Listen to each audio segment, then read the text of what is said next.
Hi everyone, Denise here, and I am so glad you are joining us for our 2018 goal planning session. It's the middle of January, which means there's plenty of time to plan out the year, and more importantly, there's plenty of time to achieve your goals this year. There is a workbook that accompanies this video, and I've pinned the link below, so if you want to go ahead and download it. And I encourage you not only to download it, but to actually write in it. As you can see, I've written in mine. This is about my third iteration because I definitely plan on being successful in 2018. Two things we're going to do in this video. We're going to take a look at 2017, the goals you set for 2017, the goals you achieved, and see if there's any that you want to roll over. And then we're going to go ahead and start the planning for 2018. And I say start the planning for 2018 because this should not be the only time that you take a look at what you want to achieve this year. And while you're downloading, let's talk about why we should plan for 2018, 2019, 2020, and beyond. According to Bloomberg, 8 out of 10, that is 80% of entrepreneurs who start a business close those doors within the first 2 years. Those are pretty scary statistics. And there are lots of reasons why that happens, and some of them just can't be avoided. However, there are other reasons, like you are not differentiating yourself from your competitors. If you are selling the exact same product or service as your competitor, there is no reason for your potential customer to pass your competitor's storefront or to click past their website to get to yours. And if you are differentiating yourself from your competitor, you are not letting anyone know. I suggest you shout it from the rooftops. Come up with a marketing plan that's different from theirs. Let everyone know that you are going above and beyond, that your product is different and that your product is better. And another and very big and even scarier reason is that business owners fail to plan. They fail to plan their budget for the year. They fail to plan for promotions. They fail to plan for holidays where their business will be closed, which means they won't be making money on that day. And the scariest thing is that a lot of businesses fail to plan for success. If you don't define success, then how do you know when you get there? How do you know what to do when you get there? But fear not, that's why we're here. We're going to help you plan for a successful 2018, and we're even going to help you plan for little celebrations along the way. But before we get started, I want to encourage you to not let this be the only time that you take a look at what you want to get done in 2018. I encourage you to find a quiet time, clear your mind, and really give this some thought. This is your business, and you want to be successful, so make sure you take the time to define success for you. So let's get started. As mentioned earlier, before we jump right into 2018, we're going to take a look back on 2017. So what goals did you set for 2017? Do you have them written down somewhere? Do you remember them? Did you want to make more money? Did you want to paint your offices? Did you want to go from a home-based business to an office complex? What did you want to do in 2017?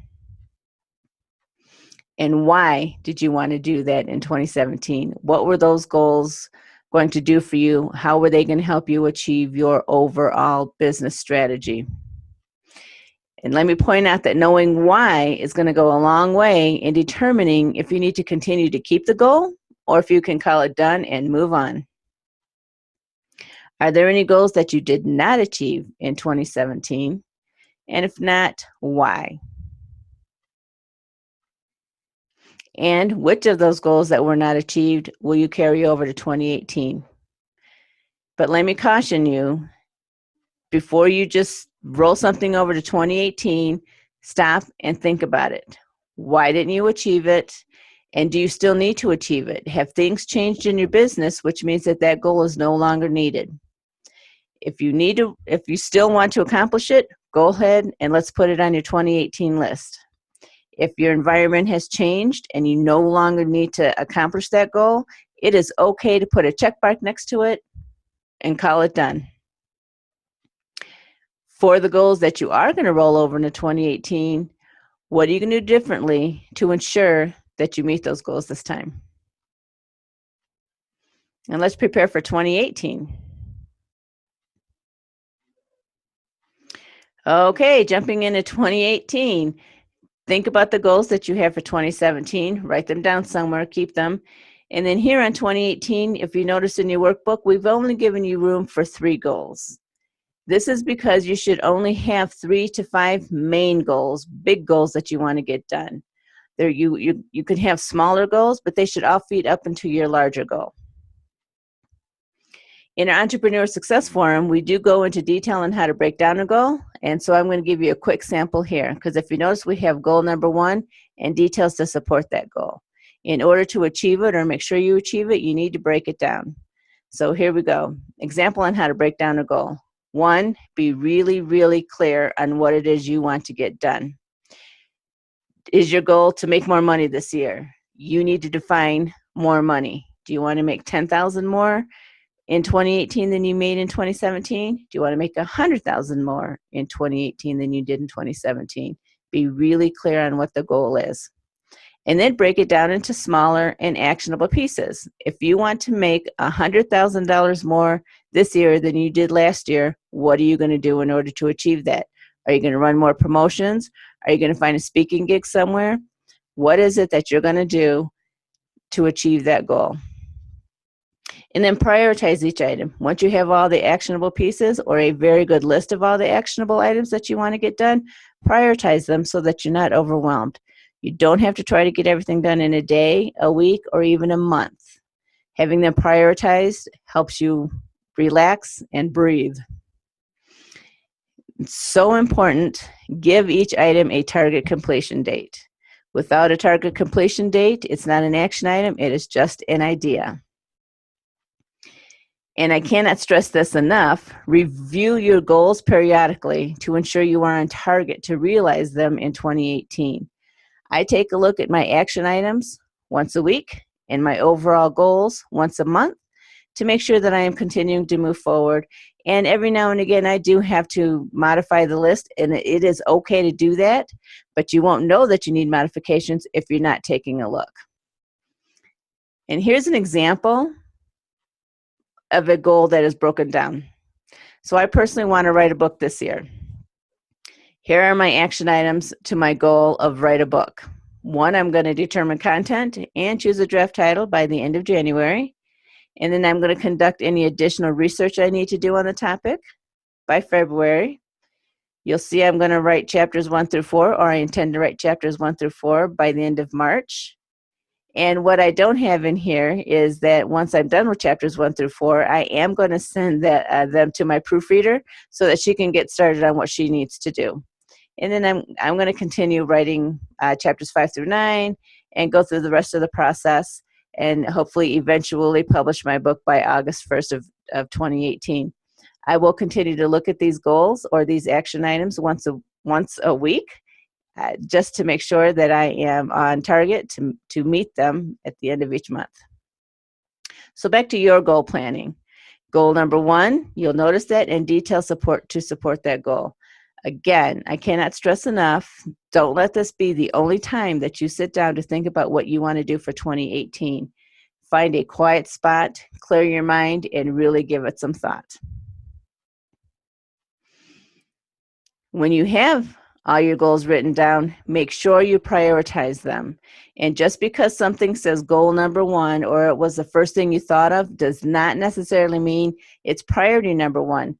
Once you have a whole list of everything that you want to get done, take a look and say, this is what I want to get done first, this is what I want to get done second, and put them in some type of priority order.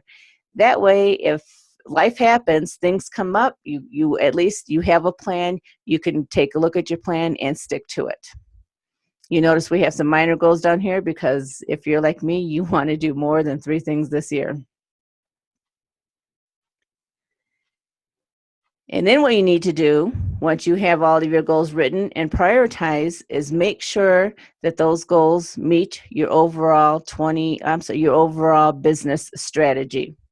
So earlier I mentioned if you want to earn $100,000 additional this year, and your overall business strategy is to grow your business by 50%, does that $100,000 goal equal 50% growth in your business? If it does, perfect, you're right on track. If it does not, then you need either to modify your goal or modify your strategy. And I also want to mention that it is okay to say no to anything that does not feed into your overall goals or overall strategy. If it does not help you meet a goal, does not help you meet your business strategy, it's okay to tell your team, I'm sorry, we can't do it. A perfect example is a seminar. If your team comes to you and they find a seminar on a topic that is close to your business and it's being held in Las Vegas, they all want to go, yay, let's go.